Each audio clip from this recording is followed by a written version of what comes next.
Hello दोस्तों, नमस्कार। मैं आप लोगों का हार्दिक अभिनंदन करता हूँ अपनी यूट्यूब चैनल में। जो लोग पहली बार विज़िट कर रहे हैं, चैनल को सब्सक्राइब और बेल आइकन ज़रूर दबाइएगा। आज हम बात करने वाले हैं घर में एक्वेरियम रखने के क्या-क्या बेनिफिट्स होते हैं।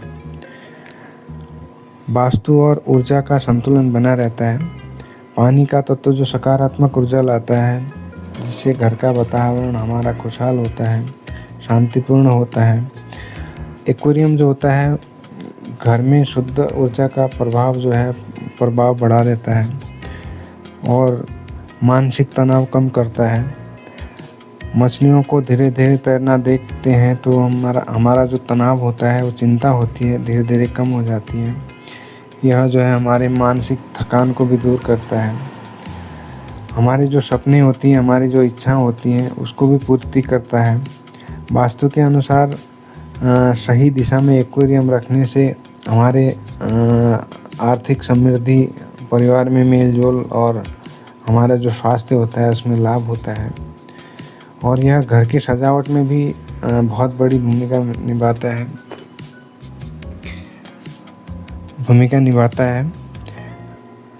एक्वेरियम घर की शोभा बढ़ाता है। रंगी-बिरंगी मछलियाँ और पानी की हलचल वातावरण को और जीवंत बना देती हैं। और बच्चों के शिक्षा के लिए भी यह महत्वपूर्ण है। यह बच्चों की जिम्मेदारी, प्रकृति के प्रति प्रेम और जीवन के जो चक्र होते हैं उसको समझाने में बच्चों को मदद करती है। और दूसरा है, एक्वेरियम रखने की सही दिशा कैसे चुनिए और क्या-क्या दिशा होती है हमारे। जो उत्तर पूर्व दिशा होती है, जिसको हम ईशान कोण बोलते हैं, सबसे शुभ दिशा होती है। यहाँ एक्वेरियम रखने से हमारा धन, वैभव और स्वास्थ्य में वृद्धि होती है और ये एक उचित दिशा है जो यहाँ हम एक्वेरियम रख सकते हैं। और दूसरा है उत्तर दिशा। उत्तर दिशा में एक्वेरियम रखने से आपका जो कैरियर होता है और आपका जो व्यवसाय होता है, उसके लिए सही दिशा है, क्योंकि यहाँ एक्वेरियम रखने से आपको लाभ मिलता है और यहाँ एक्वेरियम रखना आपके लिए लाभकारी सिद्ध होता है। और पूर्व दिशा होती है, परिवार में शांति और स्वास्थ्य के लिए बहुत अच्छा माना जाता है। पश्चिम दिशा है, कुछ मामलों में जो पश्चिम दिशा होती है वो लाभ देती है और कुछ मामले में जो है इसमें लाभ नहीं होता है, यहाँ शुभ परिणाम नहीं मिलते हैं।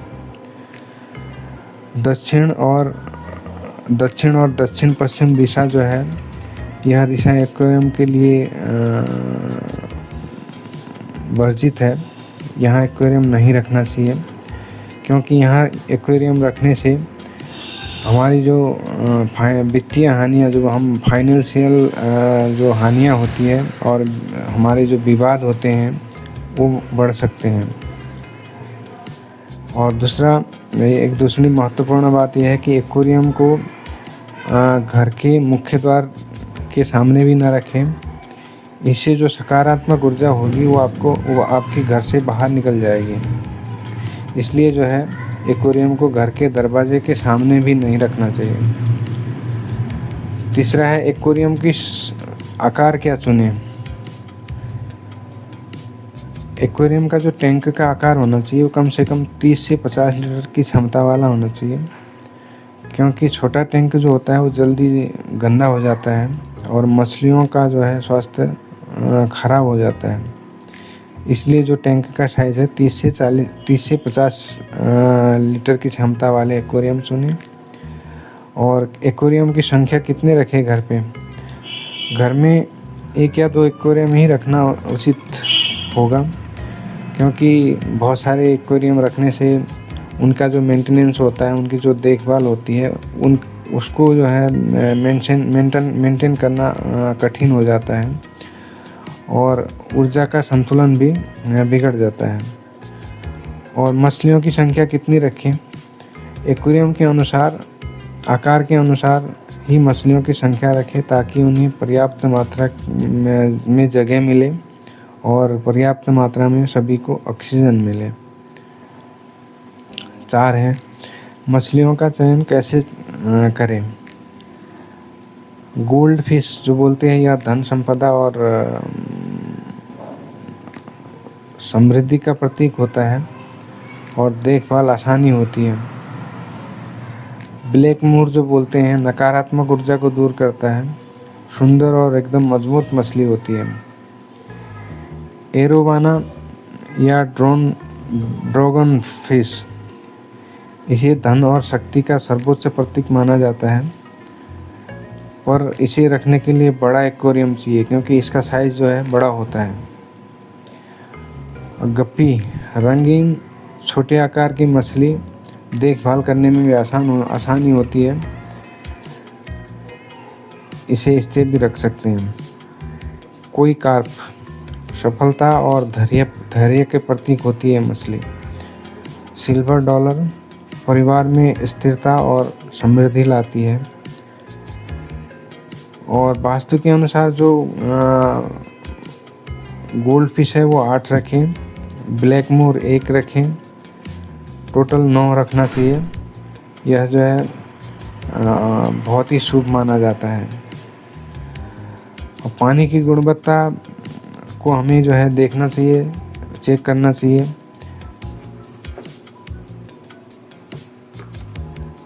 करना चाहिए।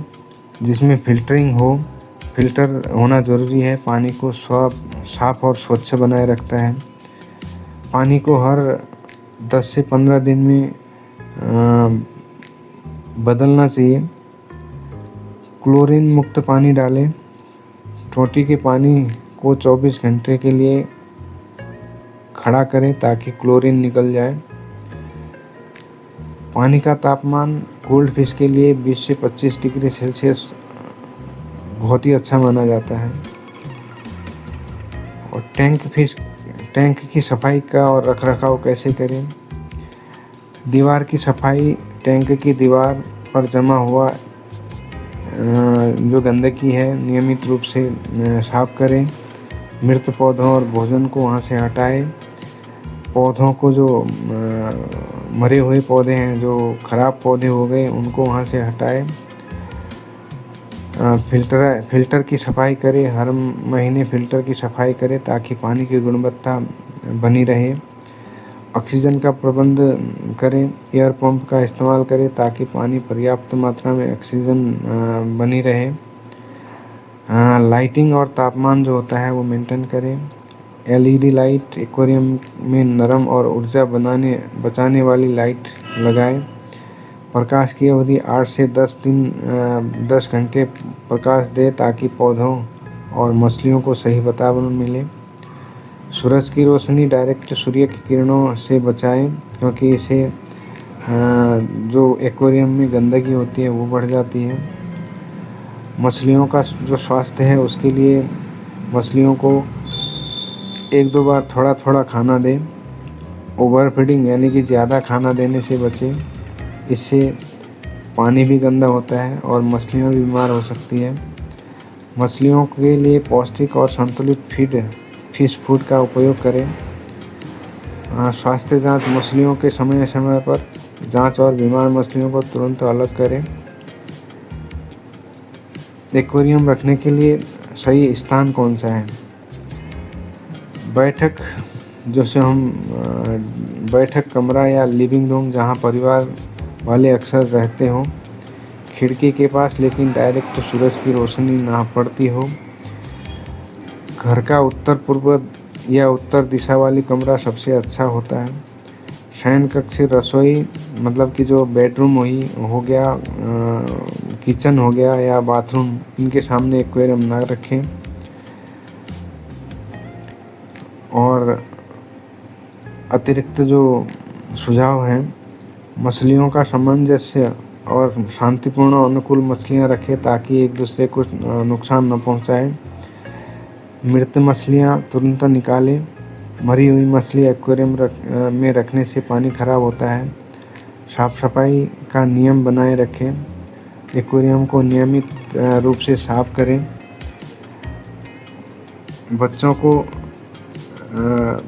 बच्चों की जिम्मेदारी दें। बच्चों को मछलियों को देखभाल सिखाएं।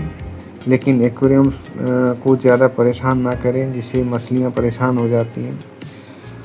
तो ये थे एक्वेरियम रखने के हमारे घर में रखने के फ़ायदे।